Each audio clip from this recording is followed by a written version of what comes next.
Gonjang-ganjing geopolitik sepertinya tidak terbukti ada aksi balasan dari Iran. Setidaknya untuk sementara waktu kita masih relatif aman. Jadi itulah sebabnya market kecenderungannya berbalik atau beralih kepada fokus data ekonomi persis dengan apa yang kita sampaikan di hari Jumat yang lalu. So, minggu ini kira-kira apa aja yang akan memberikan dampak sangat spesifik untuk pergerakan market? Berikut ulasannya. Ya, fokus pertama, ya tentunya ini harus di-recap terlebih dulu bahwa di hari Jumat kemarin sama sekali tidak terjadi aksi balasan persis dengan yang disampaikan oleh pejabat terkait di Iran. Bahwa mereka tidak ada rencana untuk melakukan aksi balasan apapun karena mengingat serangan yang terjadi di pagi hari buta itu ternyata dianggap sebagai pelatihan. Nah, ini mungkin sedikit trik untuk mereka bahwa mereka mencoba untuk menenangkan market walaupun kita tidak tahu apa yang akan terjadi di balik itu semua. Tapi yang jelas, mereka full komitmen dan mereka tetap memenuhi komitmen mereka yaitu tidak melakukan serangan sampai ke akhir pekan kemarin padahal kita sempat takut itu akan terjadi. Tapi oke, berarti untuk sementara waktu ini sangat wajar emas mengalami penurunan karena faktor safe haven sepertinya mulai susut ataupun berkurang. Tapi itu juga yang mengakibatkan kenapa US dollar kecenderungannya sebetulnya dia relatif lemah. Hanya saja karena safe haven yang sudah mulai beralih ataupun berkurang, saat ini dolar kembali dituju oleh investor dikarenakan pernyataan-pernyataan para pejabat Fed minggu lalu yang sangat hawkish atau bisa disimpulkan bahwa mereka kecenderungannya beralih untuk sementara waktu mengingat data-data ekonomi yang relatif positif. Oke, jadi dua faktor ini yang minggu lalu sempat membayangi ternyata bisa dibilang saat ini market akan lanjut atau beralih fokusnya utamanya kepada data ekonomi yang akan dirilis minggu berikutnya. Nah, untuk minggu ini kalau kita bicara tentang apa yang akan terjadi oleh kebijakan ataupun ya katakanlah rencana dari kebijakan suku bunga Fed di pekan mendatang, maka harus meninjau dengan apa yang dikatakan oleh Austan Goolsbee. Goolsbee mengatakan bahwa kecenderungannya sebetulnya ini adalah kemungkinan mereka harus menantikan lebih lanjut terkait dengan konfirmasi atau lebih meyakinkan lagi dengan data inflasi.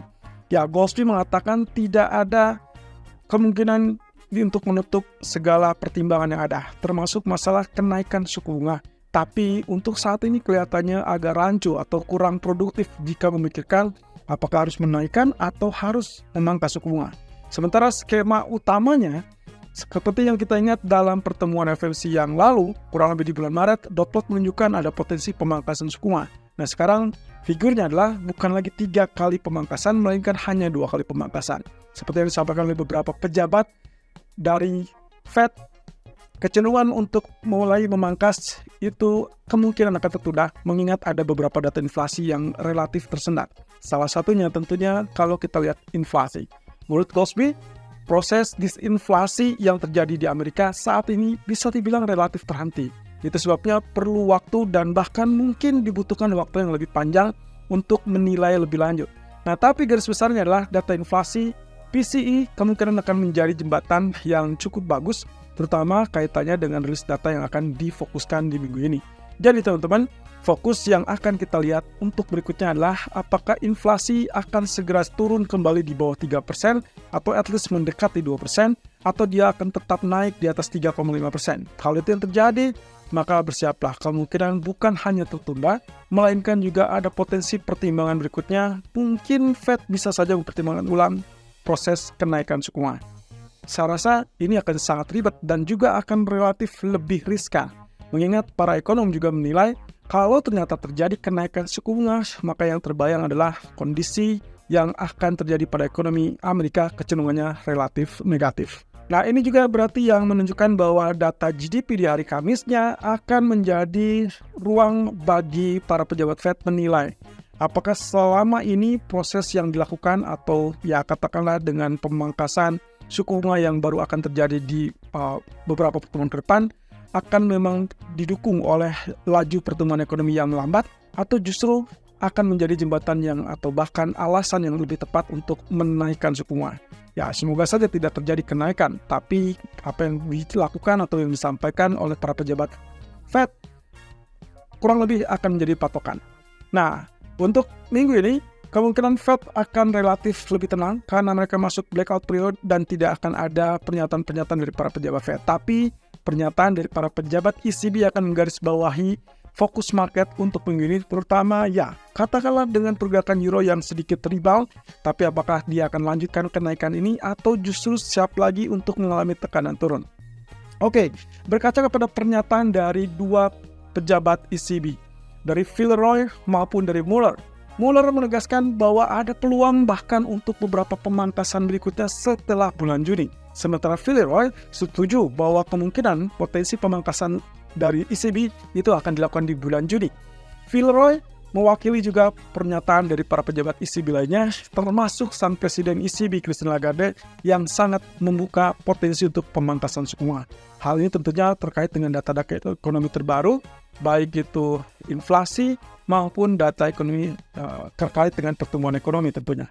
Nah, kalau misalnya dilihat dari data pertumbuhan ekonomi yang relatif negatif atau relatif lebih rendah, maka potensi inilah yang membuat alasan kenapa ECB harus bergegas untuk memangkas suku bunga. Apalagi inflasi sudah mendekati level 2%, walaupun kemarin tertahan di 2,6%. Nah, Villeroy juga mengatakan bahwa dampak dari tekanan geopolitik kelihatannya agak relatif terbatas dan sampai saat ini tidak menyebabkan kenaikan harga minyak secara nyata. Artinya, walaupun kemarin diakui dengan kenaikan sampai level 87 atau bahkan $88, tapi tidak serta-merta membuat kenaikan tersebut bertahan lama. Terbukti, di hari Jumat dan bahkan pagi ini, dia sudah turun ke level $80. Jadi, cukup lega. Ini pun termasuk catatan bagi kami adalah terkait dengan Federal Reserve nantinya, teman-teman. Artinya, akan ada kesempatan ataupun peluang membuktikan pernyataan Powell itu benar, bahwa kenaikan inflasi baru-baru ini kemungkinan bisa dikatakan sebagai refleksi dari kekhawatiran market terkait dengan kenaikan harga minyak. Jadi, geopolitik mungkin akan menjadi salah satu tema utama, tapi tidak akan bertahan lama. Nah, ini pula yang mendasari apa yang disampaikan oleh Villeroy tadi. Sementara itu, Gubernur BOJ memberikan isyarat bahwa mereka mungkin bisa melakukan kenaikan suku bunga lanjutan, teman-teman. Dan ini akan kita pantau lebih lanjut di pertemuan hari Jumat, yang kemungkinan mereka akan diperkirakan mempertahankan suku bunganya. Nah, jadi mungkin garis besarnya adalah kalau misalkan nanti BOJ meeting di hari Jumat, pengumumannya yang harus dinantikan adalah press conference. Bukan tentang suku bunganya, karena diperkirakan secara luas suku bunga akan tetap bertahan di kisaran 0,0 sampai 0,10% untuk BOJ, dan ini adalah kali kedua dia mempertahankannya setelah di pertemuan bulan Maret kemarin keluar dari suku bunga negatif. Nah, penekanan dari UEDA di sini adalah terkait dengan mungkin kenaikan suku bunga tidak akan terhindarkan, asalkan dengan catatan inflasi mengalami kenaikan di atas 2%. Sayangnya, inflasi yang mendasari untuk saat ini di Tokyo ataupun secara nasional, skalanya masih menunjukkan mereka berada di bawah 2%. Jadi ingat, bukti dari hal ini adalah kebijakan yang akan berbeda antara BOJ dengan Fed ataupun dengan ECB ataupun dengan BOE. Jadi BOJ sudah dalam fase kemungkinan melanjutkan kenaikan, sementara yang lainnya dalam fase bersiap untuk mengalihkan kepada pemangkasan. Nah, tapi dengan catatan tadi, BOJ sangat terbuka untuk melakukan kenaikan tersebut asalkan dua isyarat. Pertama, yaitu kaitannya dengan inflasi yang harusnya bisa mencapai atau di atas 2% secara konsisten. Tapi yang kedua adalah kemungkinan mengurangi pembelian Japanese government bond. Oke, dua indikator itu aja kita sudah cukup bisa mendapatkan atau mengharapkan USD Japanese Yen bisa saja turun kalau itu terjadi. Tapi catatannya, sayangnya minggu ini kemungkinan kita tidak akan melihat kenaikan suku bunga. Jadi garis besarnya adalah teman-teman harus memperhatikan apakah BOJ mengurangi pembelian Japanese government bond atau tidak. Karena kalau misalkan terjadi, maka setidaknya USD Japanese Yen sedikit berkurang atau sedikit turun. Nah, cuman catatannya lagi tambahan. Apakah kali ini kita akan dapatkan intervensi tersebut apa tidak? Semua terfokus ke arah sana. Tapi kunci utamanya adalah dari kehendak ataupun keinginan dari Kementerian Keuangan. Sejauh ini, yang saya catat adalah tidak didapati pergerakan yang sporadis ataupun yang sangat mencurigakan terkait dengan USD Japanese Yen. Artinya, kenaikan mungkin masih bisa terjadi, dan juga indikasi untuk intervensi belum akan didapatkan kecuali USD Japanese Yen bergerak naik secara drastis dan lebih cepat. Dan disitulah kemungkinan BOJ akan segera bertindak untuk melakukan intervensi. Sampai saat ini belum ada indikasi tersebut, jadi USD Japanese Yen akan sangat berpengaruh dari US Treasury Yield. Satu sisi, Alliance Global Investor mengatakan mereka melihat ada potensi kenaikan, yaitu USD Japanese Yen di kisaran 155 sampai 158. Kalau Anda ingat, 2 minggu yang lalu saya sempat katakan bahwa ada proyeksi kemungkinan sebelum turun melakukan intervensi, maka USD Japanese Yen akan sangat berisiko untuk muncul di atas 155, ya kira-kira adalah 157 targetnya seperti yang ditunjukkan dalam teknikalnya. Nah, sepertinya ini juga yang memperkuat modus ataupun ya katakanlah potensi yang pernah kita bahas sebelumnya.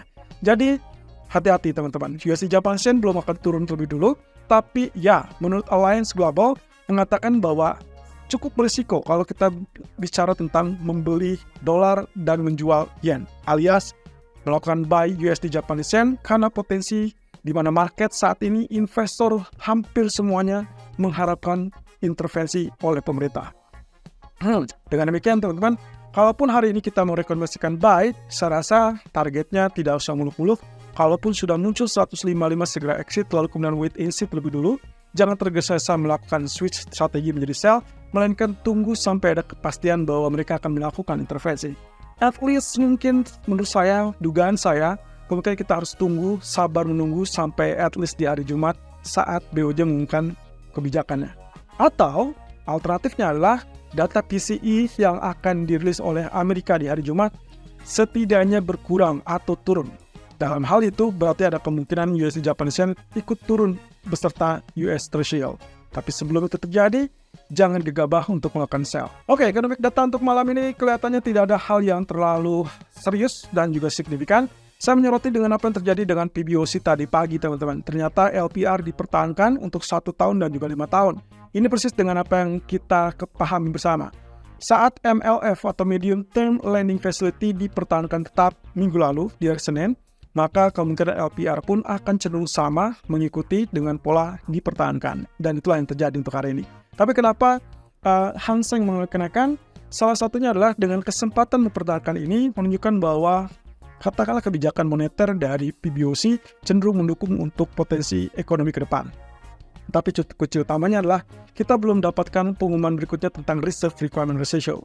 Jadi kalaupun terjadi, RRR atau Reserve Requirement Ratio sepertinya baru akan dilakukan penyesuaian kembali setelah mungkin pertengahan tahun. Dan itu prediksinya Juni atau Juli. Nah, sementara untuk saat ini, yang terpenting bagi China adalah konsistensi dari pemerintah untuk mendukung ekonomi, sehingga kemungkinan itu akan dapatkan untuk inflasi. Jadi patokannya lagi-lagi inflasi. Kalau inflasi China mulai merambat naik, berarti di situ ada gejala bahwa aktivitas ekonominya sudah sedikit bertambah naik. Dan ya, meskipun tidak bisa mengabaikan dengan kondisi developer ataupun ya permasalahan di bidang properti, tapi setidaknya ini masih bisa menjadi lampu hijau untuk Hang Seng kembali terbit atau kembali naik di level 17 ribuan. Tapi mungkin tidak saat ini. Tapi perkembangan lebih lanjut terkait geopolitik juga akan membayangi potensi saham global. Oke, fokus data ekonomi minggu ini. Perhatikan data di hari Rabu dan hari Kamis. Tapi yang paling penting adalah Kamis GDP Amerika dan juga Jumat dengan data PCE Amerika. Jadi untuk hari Senin dan Selasa kelihatannya relatif soft dan tidak melihat adanya gejala ataupun data ekonomi yang cukup signifikan. Tapi ya, di hari Selasa akan ada data PMI. Tapi di luar semua itu, saya lebih menggarisbawahi GDP Amerika, kemudian PCE Amerika, dan juga pengumuman BOJ. Kita akan ketemu nanti sore untuk membahas outlook berikutnya, apa yang akan terjadi pada emas dan juga USD Japanese Yen.